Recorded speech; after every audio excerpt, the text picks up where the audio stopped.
All right, so let's continue on from where we finished previously.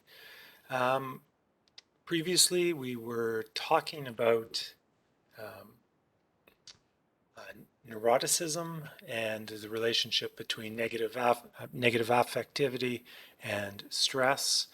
And what we want to do is continue on with that theme here.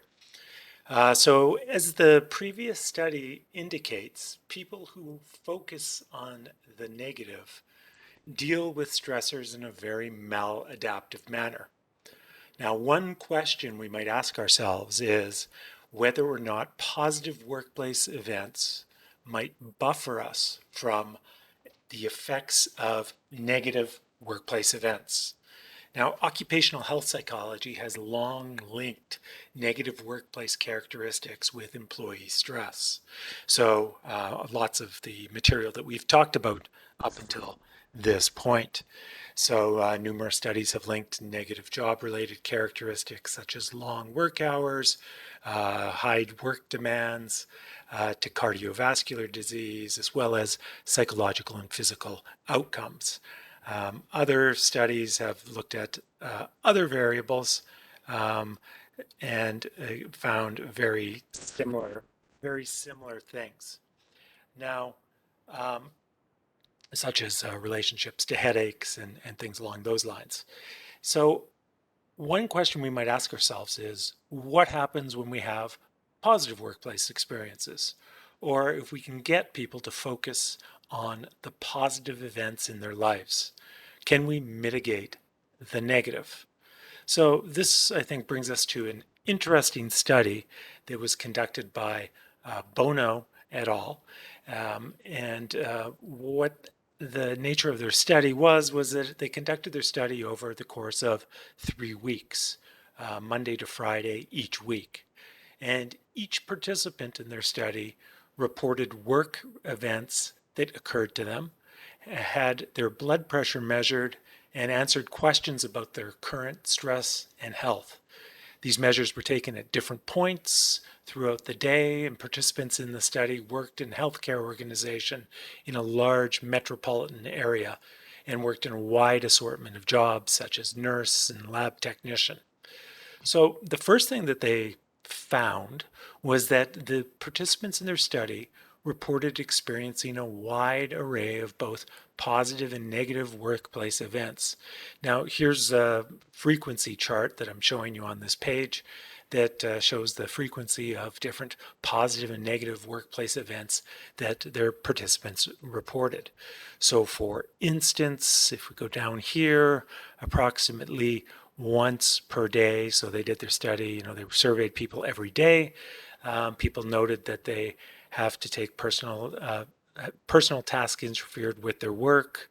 They had a work-related conflict. They got treated disrespectfully. They received negative feedback or criticism. So, in essence, people reported a wide assortment of different negative workplace experiences. But they also reported a large number of positive workplace experiences as well.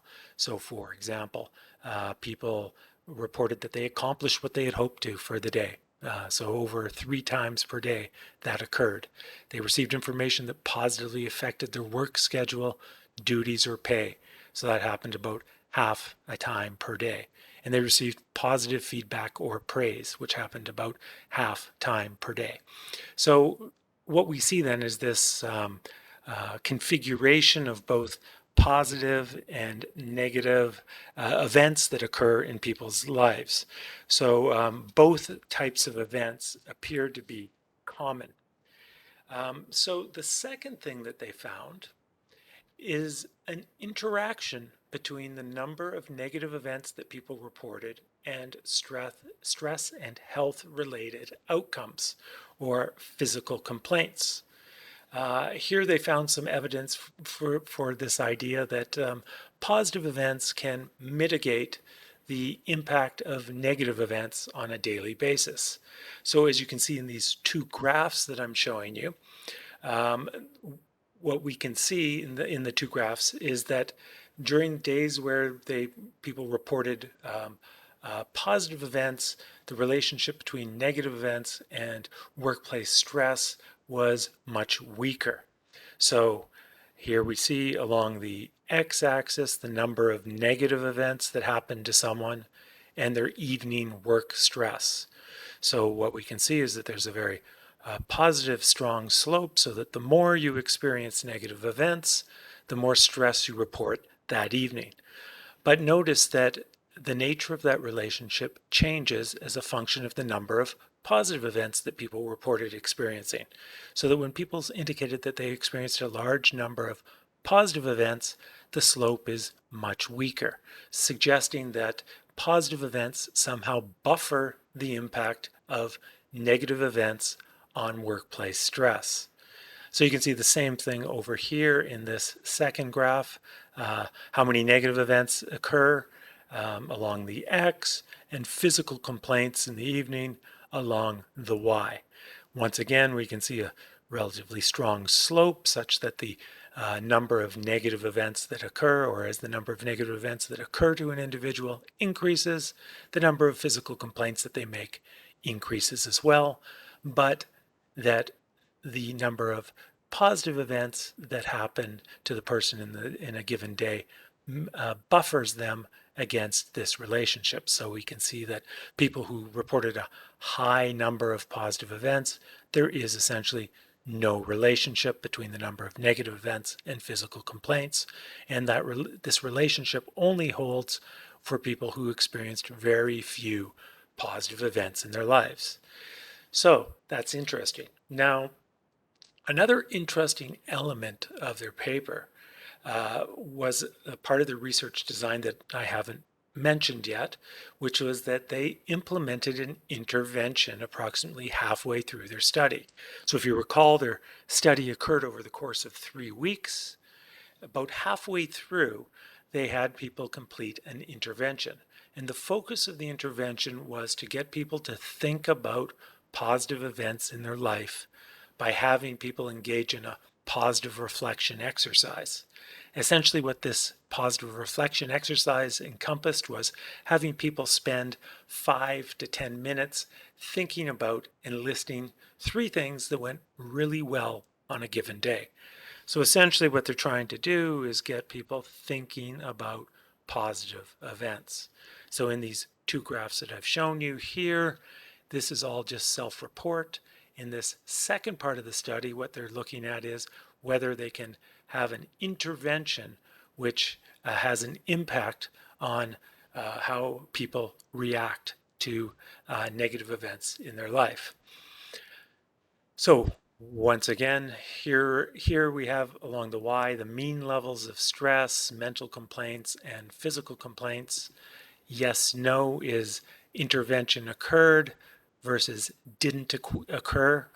So we have intervention is no intervention versus the intervention. And what we can see here in this graph, figure 3 from their paper, is that on days in which there is no intervention, people report more stress than on days in which they completed the intervention. So on days in which the researchers essentially had or forced people to think about positive things, they reported less stress. Similarly, the number of mental complaints was higher on days in which there was no intervention versus there was an intervention, and physical complaints, you see the same type of relationship. So the results generally showed that people reported lower levels of stress on average when they were completing the intervention compared to the days in which they completed just the days in which there was no intervention. Now, important thing to note is that these effects were small, but keep in mind that stressors have a cumulative impact over weeks, months, and years. So these small effects can have a substantial effect on people over time. Now, a third element of their paper that was interesting was that they also found that for certain types of stressors, the nature of the relationship between the stressor and the outcome was moderated by the intervention. So if we look over here on this part of the slide, we have family to work conflict. So the more family to work conflict people report experiencing, the higher their mental complaints should be. And that is true on days in which there was no intervention. But see what happens on the intervention days in which they have or force people to think positive thoughts or think about positive things that happen to them. There is no relationship. So again, this is more evidence suggesting that positive thoughts or positive thinking can mitigate the impact of stressors in our life.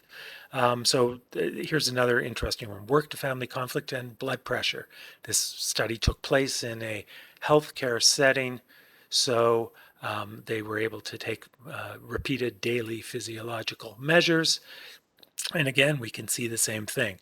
When people reported high family to work conflict, their blood pressure went up, but only in the no intervention group, not amongst the people who completed the intervention in which they listed some positive things that happened to them throughout the day. So again, we can see the benefits of positive.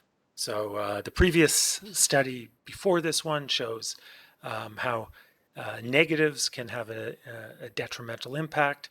And this study is basically demonstrating how positive things or thinking or focusing on positive things in one's life can have a beneficial effect and can buffer us against stressors in our life or make us experience less stress.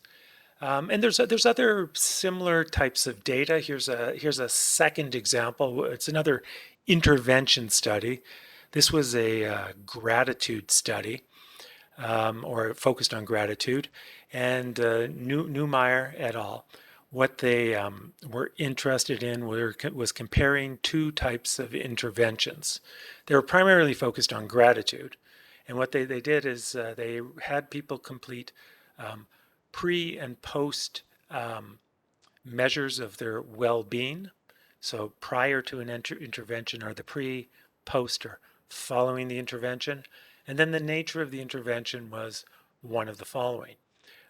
Some people, the intervention was just to get them to experience gratitude. So here's the instructions up here. Write down 3 things about your work or workplace for which you genuinely feel grateful today, and reflect on them. And if you're interested in this, there's some sites over here that you can go find that literature. So people in the gratitude group completed the gratitude exercise. Second group of people completed 6 exercises. And those 6 exercises were savoring the moment, you at your best, random acts of kindness, visualizing your best possible self, and wearing a smile. So a second group of participants completed all 6 of these exercises, and brainstorming, sorry. And then a final group was a control group where they didn't do anything. They were just measured pre versus post. Now, a couple of interesting things that you can see in this graph is that first, for the control group, there's really no difference between the pre and the post, and that makes good sense, as we didn't do anything to people, so we wouldn't expect any change in people, right? So people's well-being did not change. What we see from the 6 exercises is that people increased in terms of their well-being, pre 6 exercises to post 6 exercises. There was an increase, and similarly in the gratitude intervention, there was an increase. Now, interestingly, what you can also see from this is that the amount of improvement in worker well-being was almost as much in the gratitude situation as it was in the 6 exercise situation.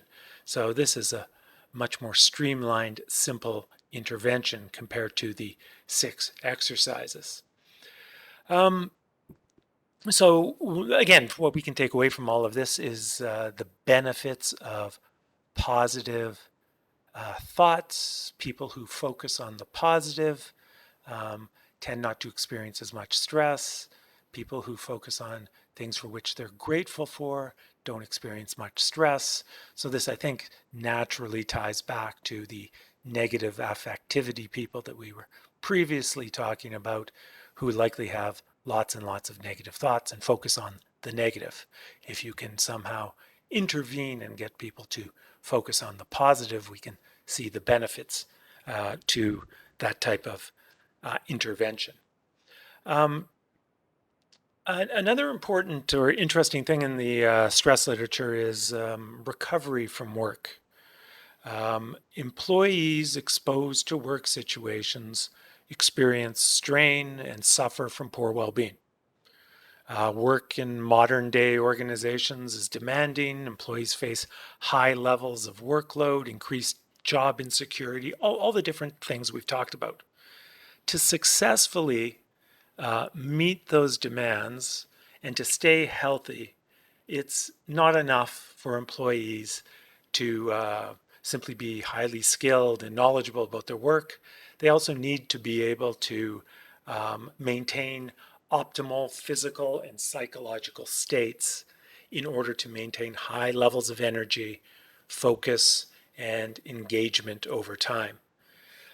So one of the interesting areas of the stress or the occupational stress literature then is research in organizational psychology has attempted to identify how is it that people recover from work as an important mechanism that explains how employees can stay energetic, engaged, and healthy at work, even when facing high job demands.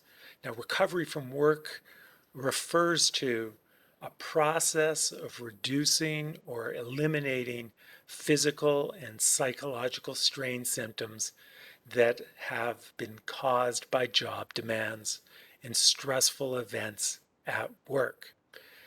Now, interestingly, Sonnentag and Fritz have proposed that there are 4 distinct off-job experiences that are essential for recovery from work.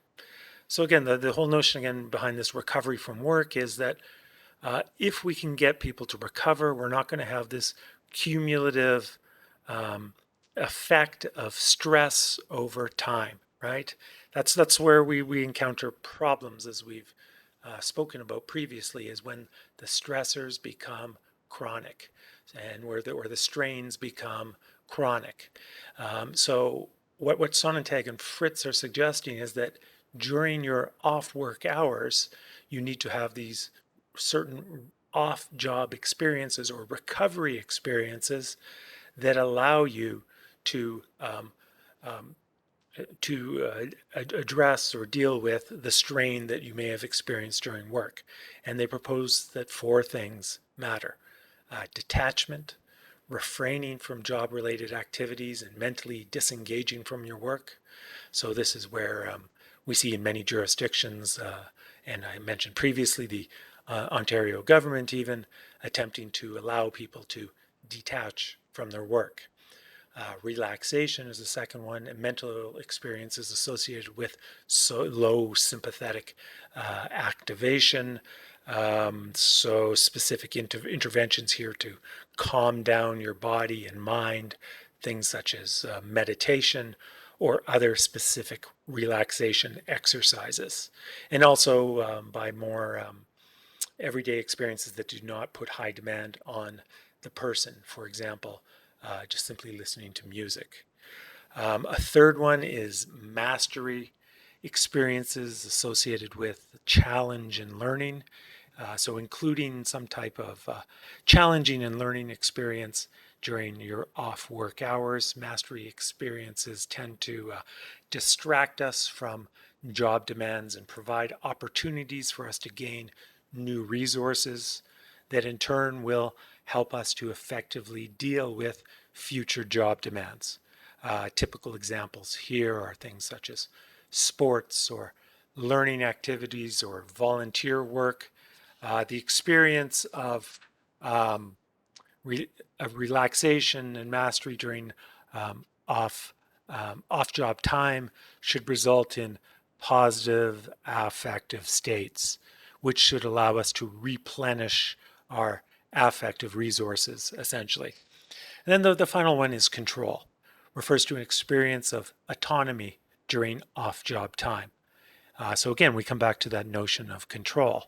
So even if you don't have control at work, maybe you can have control in your off-work hours. It allows the individual to spend time on activities that fit personal preferences and avoid activities that are experienced as stressful or incongruent with one's personal goals. Now, Sonnentag and some of her students have tested these different interventions or different recovery experiences. So here's an example of a study that they conducted. And it's an intervention study again, and it involves pre-measures and post-measures. So you can see that pre-measures, they measure things like detachment, relaxation, mastery, etc. And post-measures, they measure the same things again. Now they have two groups here. One of them is trained in the intervention or the intervention group, where they're trained to use the recovery techniques. So they're trained in control and psychological detachment and mastery and relaxation. So what we can do is we can compare how this group scores pre versus post. So after they've been taught how to recover, how do they score on these measures? And then we have a second group for comparison purposes, which does not receive the intervention. They simply complete the pre-measure and the post-measure. Again, we have no intervention here, so what would we expect? We would expect nothing to happen to this control group. This group, we would expect them to increase in their reported recovery. So what did they find? They find exactly that. So we have blue is intervention pre, orange is intervention post, gray is control pre, yellow is control post. So first, if we just go across and we compare the gray bar to the yellow bar across each of these different dependent variables. So these dependent variables I'm showing you are reported detachment, relaxation, control, and mastery. So if we go across, we can see that the people who weren't trained in these techniques don't change in terms of how much mastery experience they report. They don't change in how much control experience they report. They don't change in how much relaxation they report. They don't change in how much detachment they report. But notice if you compare the blue to the orange bar, we can see an increase in each of these various dependent variables. So in terms of mastery, after being trained in mastery, the group reports having more mastery experiences. After being trained in having control or autonomy, they report more autonomy or control. After being trained in relaxation, etc. So what this shows then is that minimally, Han et al. Show that they can, in fact, train people to engage in these activities and potentially better be able to recover from the strain that occurs every day at work. So I think this brings us to a natural spot where we can ask ourselves again, what can organizations and people do? Well, first thing that is clear from these sets of studies is you need to bolster and encourage positive emotions, things such as gratitude, acts of kindness, feelings of meaningfulness at work. Second thing you need to do is you need to encourage people to recover during breaks and when away from work. And again, we can see through these news headlines that I've put up that there is all kinds of legislation in the works that deals with this. So the French legislation suggests that employees deserve the right to disconnect from work. How to design your workplace to encourage positive emotions at work. How do you go about doing that? Again, for different organizations, the nature of the type of intervention may be different, but I think the important thing is still making sure that people have the competencies necessary to recover from work and stress, and that organizations do the best they possibly can to increase or maximize the experience of positive emotions. And then similarly, that people themselves can intervene on themselves. So if you find yourself stressed out, how can you increase the number of positive emotions you experience at work? How can you experience or increase your gratitude at work? All right, moving on. So we're still talking about the person here. And I think thing that we need to consider are the mindsets of people. So in light of that, which of these two columns most closely align with your beliefs? So column A or column B?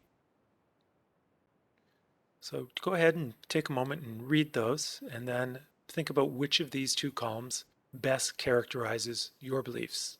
So are your beliefs more consistent with the effects of stress are negative and should be avoided, or the effects of stress are positive and should be utilized?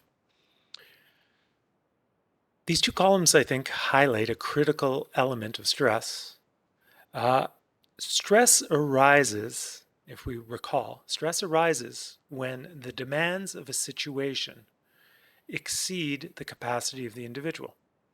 This suggests that stress arises in part due to the way in which events or potential stressors are construed or viewed by individuals. If you change the nature of the way that you think about stressors, you can alter the psychological reaction that you experience. That is, rather than thinking about stress as debilitating, if you think about it as enhancing, it can change the way that you respond. Now, this basic idea about stress is captured in probably one of the most important models of stress, which is called the transactional model of stress. And the transactional model of stress formally implements the notion of an appraisal. So the idea of mindsets then captures an important idea. The appraisal of the stressor plays a critical role in terms of the impact of the stressor. The notion of how important the appraisal of an event is nicely captured here in this figure, which is essentially the transactional model. And the transactional model of stress directly incorporates appraisals. So the basic idea here is that an event cannot be classified as a stressor without the individual considering the event to be a stressor. So if we take any event in your life, you can evaluate that event. You can evaluate that event as some type of threat to yourself or a stressor, or you can evaluate it as a non-threat. So this is the primary appraisal process of the transactional model. If you evaluate it as a non-threat, you don't experience stress. Now, even if you evaluate it as a threat, the transactional model of stress suggests that a second appraisal process comes into effect. And that appraisal is whether or not you feel you have the resources to cope with that threat or that stressor. So if you feel you have no resources to cope, then you experience stress and strain. If you have the resources to cope, then you will engage in some type of coping behavior. And this model talks about emotion-focused and problem-focused coping. But notice stress is not experienced if the individual is able to cope. Anyway, the idea of the mindsets, though, I think primarily ties in with the primary appraisal process. And this takes me to a study that I want to talk about. I'm sure many of you have seen this. Keep calm and carry on.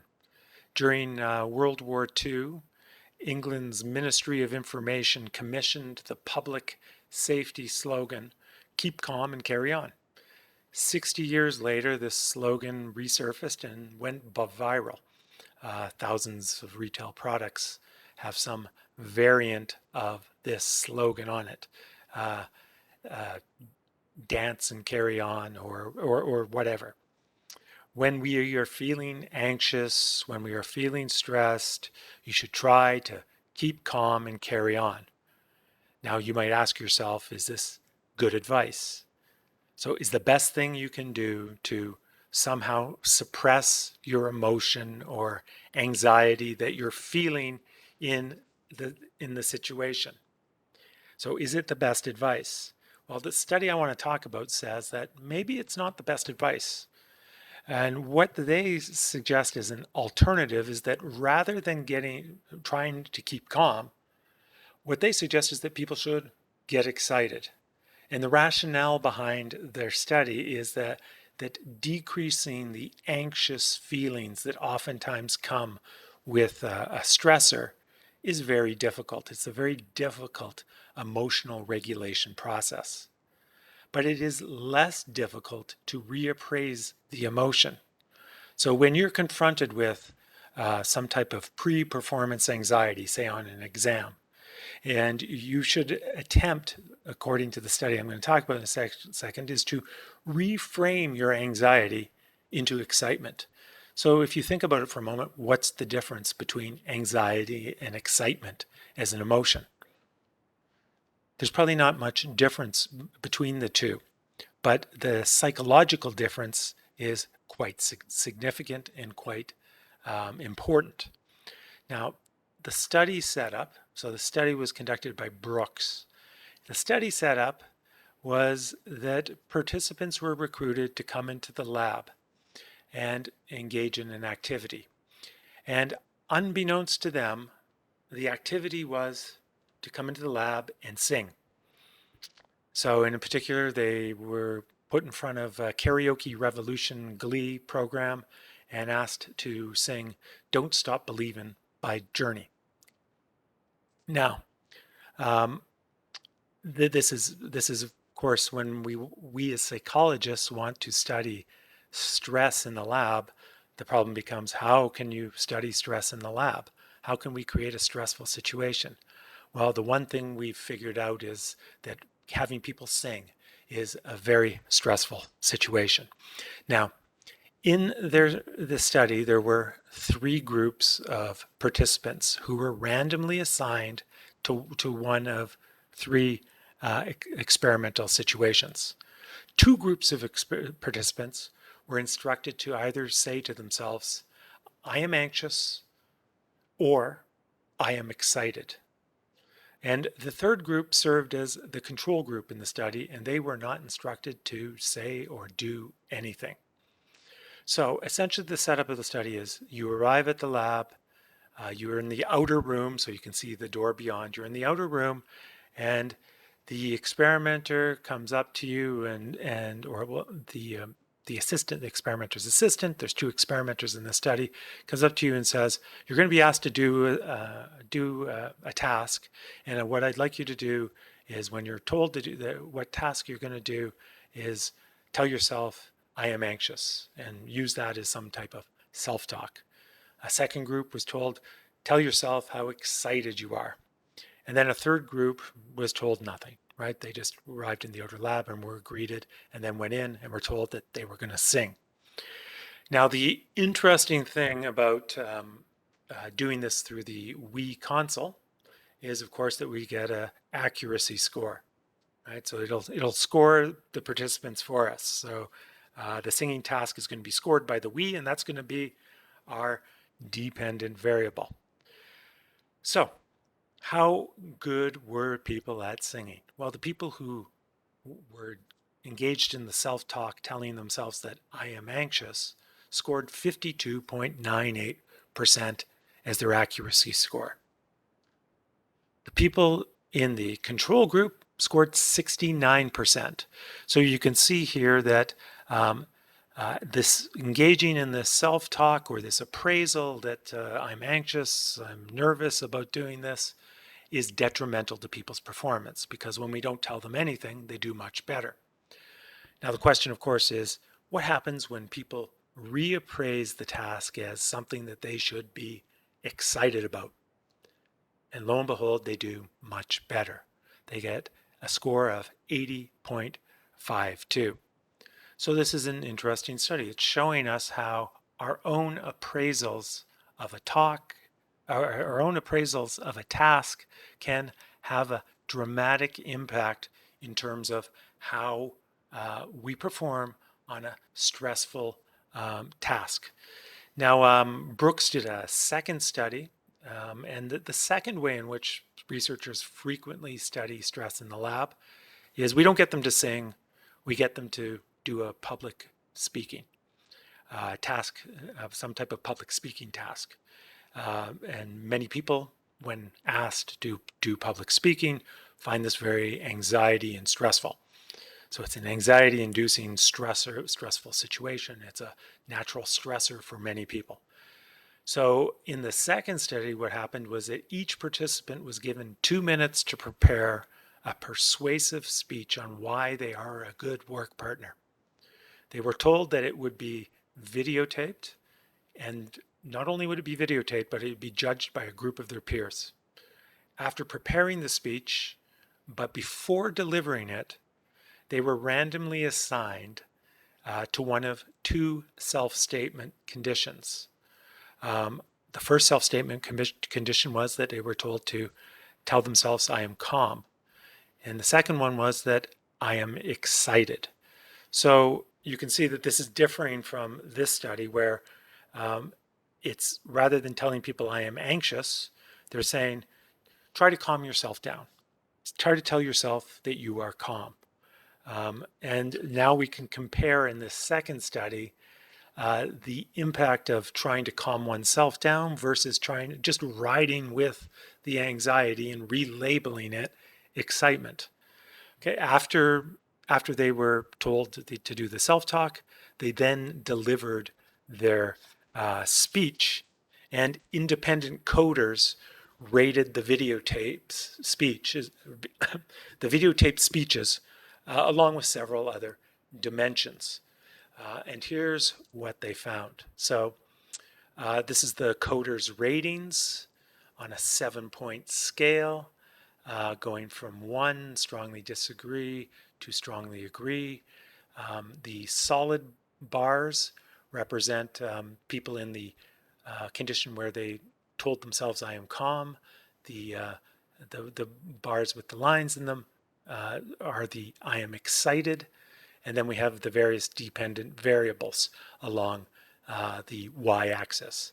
So in terms of how persuasive the speeches were coded, people who were told to report that they were excited were rated as delivering a much more persuasive speech than those who were telling themselves to stay calm. How competent the speaker appeared, again, the I am excited group indicated they were significantly higher in terms of, were rated significantly higher in terms of competence compared to the I am calm group. How confident the person is, we find the same pattern. How persistent they were in terms of their communication, the same pattern. And then interestingly, they also measured the duration of how long people spoke for. And the duration was longer in the I am excited condition versus the I am calm condition. So 2.74 minutes versus 2.12 minutes. So the important thing here then is that that again, these appraisal processes play an important role in how we react to stressors. And again, we've alluded to this in previous places, such as when we talked about people who are neurotic, who tend to appraise almost everything or many things in their lives as being stressful. Now, how do you cope with stress? This is another important element of the stress literature. So you've evaluated something as a stressor, you have the resources to cope. What's the best way to cope with stressors? There are different behavioral reactions to to dealing with stress or stressors. Some involve overt activities that the stressed individual uses to attempt to cope with the stressor itself. And these include problem solving types of approaches. But then there are also approaches that are focused less on dealing with the stressor itself and dealing instead with just attempting to deal with the emotional reaction from the stressor. So you can do one of two things, and this is a figure from your book. So there's two different types of coping that we can talk about. One is this direct confrontation with the stressor. Another one is to reduce your anxiety or reduce your emotional reaction. So we all find stress um, um, unpleasant, but there are two ways in which we can deal with it. So you can think of a possible stressor, and we can sort of play through different coping mechanisms. So imagine you have a big test coming up that's worth, I don't know, 75% of your grade. That's going to cause you some anxiety. And now you have to decide, how are you going to deal with that stressor and that anxiety. One way you can deal with it, the direct confrontation approach, which Folkman and Lazarus call problem-solving coping, is to directly deal with the stressor. The stressor is that you have a test. So a direct confrontation technique or tactic would be to study for the test.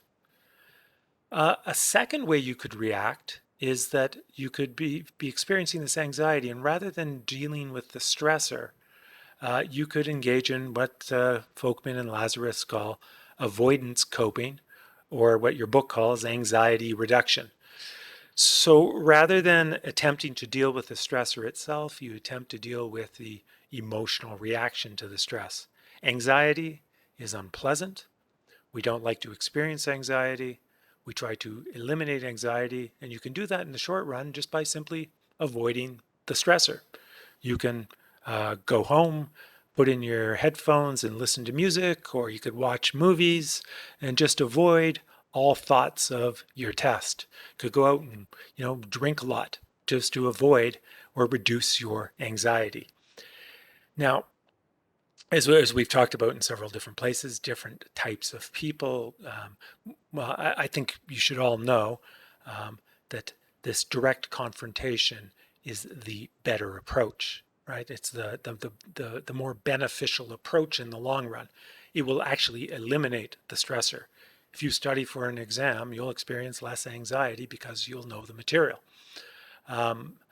This, however, many people do. So we saw that the internals versus externals. Internals tend to use the direct confrontation. Externals tend to use this more maladaptive coping mechanism of anxiety reduction. Similarly, we saw people who are neurotic, people higher levels of neuroticism. They tend to do the anxiety reduction pathway. So we saw that in the study with the amount that people drank on days in which they experienced a lot of stress.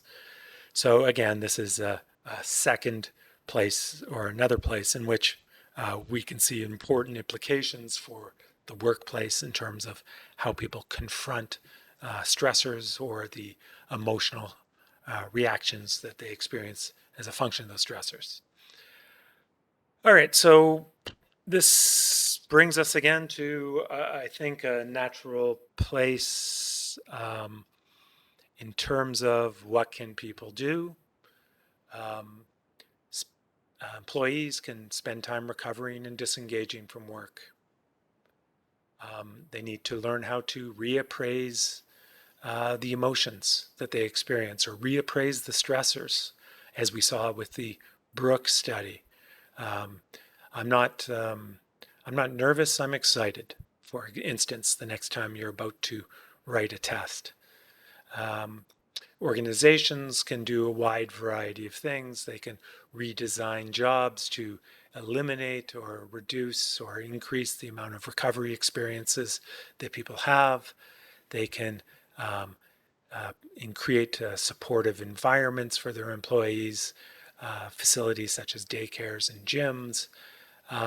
Human resources plays an important role in managing stress, ensuring appropriate person-job fit, because as we've seen throughout these lectures, um, stress occurs when the demands of the situation exceed the capacity of the person. So human resources plays an important role, selecting people who are capable of doing the work or who are going to fit in well into the workplace.